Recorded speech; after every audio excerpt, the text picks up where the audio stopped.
Hmm, I wonder.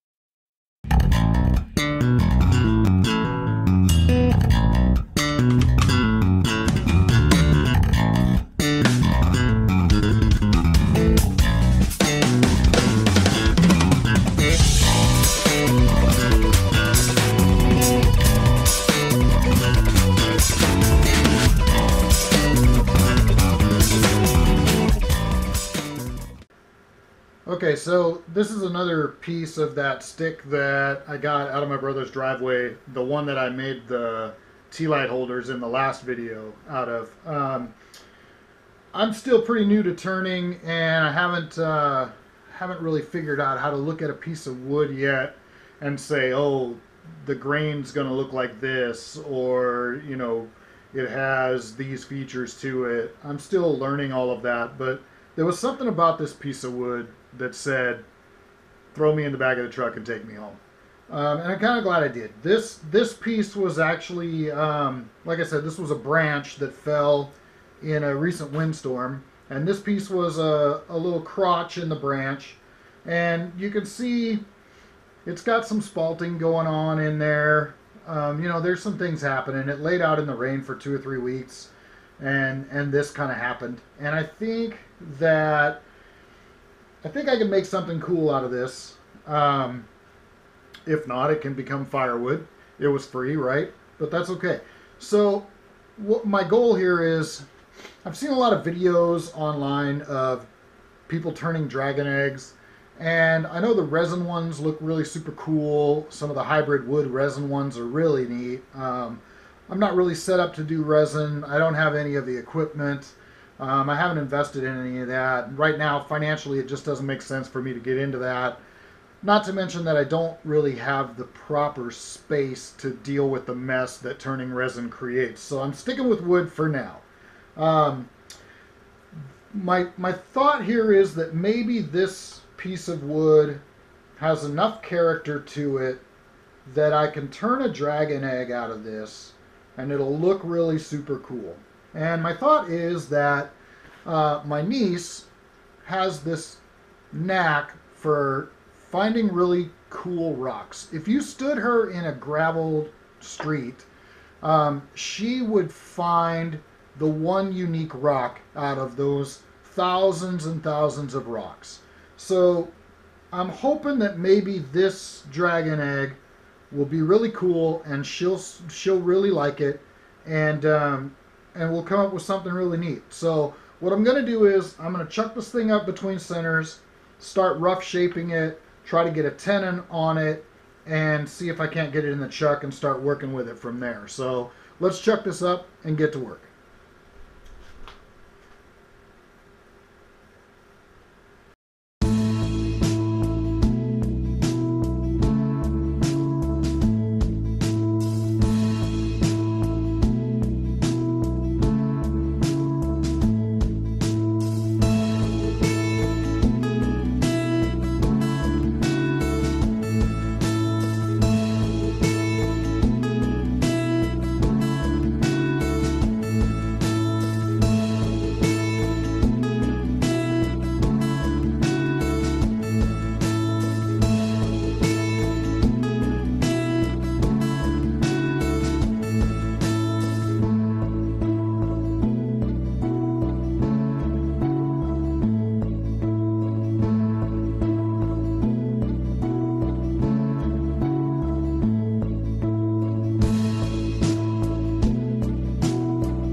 Okay, there we have it. One little dragon egg, and like I said, this came from that piece of spalted pine that was downed from a recent storm, and I think it came out pretty cool. There's a lot of really cool color in that wood. I'm really happy that I picked that thing up. Um, I, I think my niece is really going to appreciate this. I turned a little base out of it, just out of a piece of walnut that I had laying around. It was a scrap piece, and just put a little recess in there for it to sit in, gave it a couple detail rings, and finished all of this in Odie's oil like I typically do. You guys know I love that stuff. And then put some Howard's paste wax over it, and there it is. So one simple little project. So if you enjoyed this, make sure you subscribe and hit that notification bell so you know when the next video is coming. And if you had fun, give it a thumbs up, share it with your friends, and we'll see you in the next video.